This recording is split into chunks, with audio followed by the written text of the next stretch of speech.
You are a sad, strange little lens. Welcome to Reel Filmmaking. My name is Corey Tindall, and today we are talking about the kit lens. If you are a Canon 60D user, you probably bought your camera and it came with the Canon 18 to 55 kit lens. And let's just address the elephant in the room. In the photography world, in the videography world, when you mention the word kit lens, when you even say those numbers 18 to 55 or 18 to 135 or whatever, a lot of those package in kit lens numbers, we all know the feeling that goes through our body. That lens is terrible. Why would he use that lens? Why did she really say that?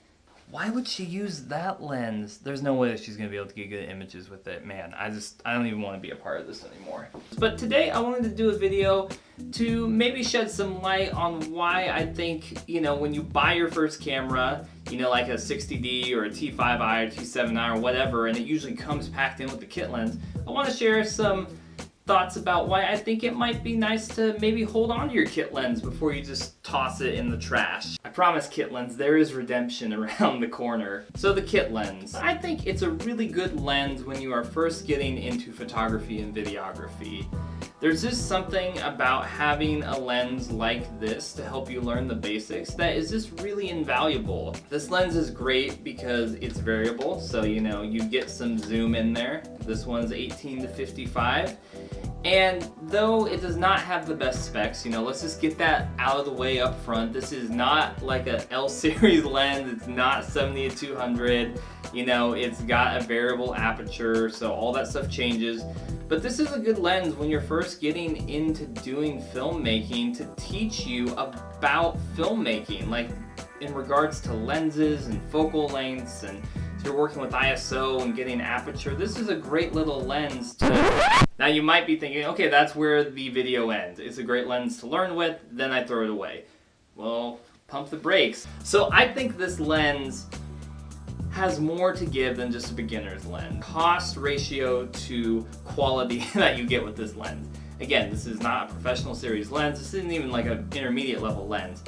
But usually when you are buying a camera, like let's say you go and you buy the body for $500, most manufacturers will throw in a kit lens for maybe 70, 80 bucks. And comparatively, when you look at the world of lenses, you start to see that they get really expensive very quickly. And so to get a lens for 70 to 80 bucks, that is a great deal. And so it's nice to be able to have a lens that you can pick up for fairly cheap, but still get some good quality out of it. Speaking of quality, I wanted to test this, so I went out into my neighborhood and took this lens and shot some photos and videos. I'm gonna throw those up here as I continue to talk.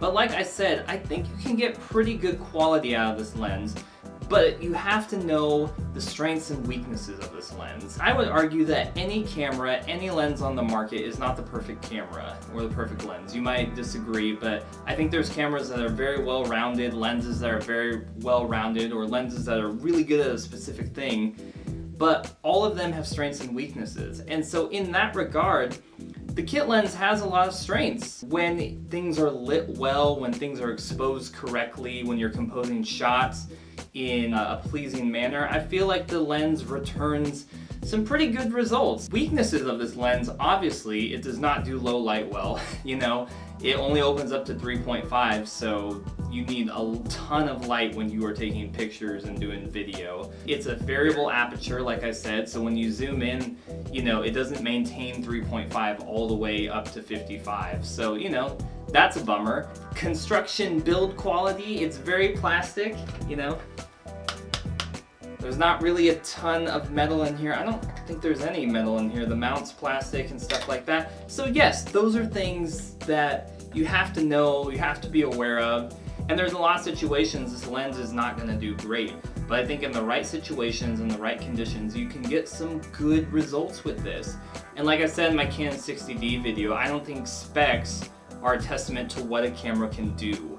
And the same is true for a lens. Like I said, lenses have strengths and weaknesses, but if you know what you're doing, if you have the right conditions, if you understand the situation, you can get good to very good results with this lens. Another thing that I think is really helpful with this lens, especially in regards to video, is that it has image stabilization. A lot of mirrorless cameras now have what's called IBIS, built-in in-body stabilization, and so that helps to smooth out shots, and if you are doing handheld video, that helps out a lot. But for those of us who have cameras like DSLRs or older cameras that don't have in-body stabilization, we depend on lenses to help stabilize some of our footage.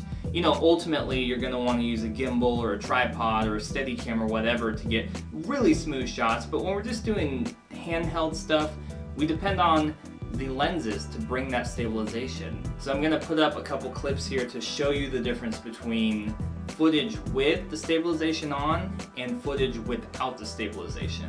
And there's a difference, you can totally tell. Is this going to fix, you know, footage that is not filmed correctly or stabilized properly? No, it won't. But when you're out just shooting stuff handheld, maybe you're at an event and you're just wanting to get some quick clips of things, that stabilization will come in pretty clutch. All of this to say, I think there's a lot of things that this lens does well for a starting lens and even for an intermediate lens that you just want to throw in your bag and keep with you.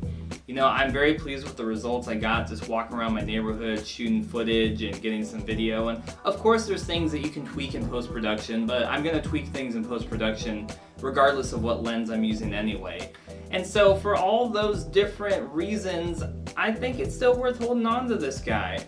I wouldn't throw him out just yet. So I want to hear from you guys. I know there's a lot of Canon 60D users on this channel. What do you guys think about the kit lens? You're still holding on to it? You shoot with it? Have you found ways to get better results with it? Or did you just toss it out completely? I want to hear all about it, so let me know. If you enjoyed this video or you found it helpful or interesting, please give it a thumbs up. Subscribe to the channel for more content about filmmaking and storytelling coming at you on a weekly basis. And until next time, keep making movies and watching movies, and I will see you next time on Reel Filmmaking.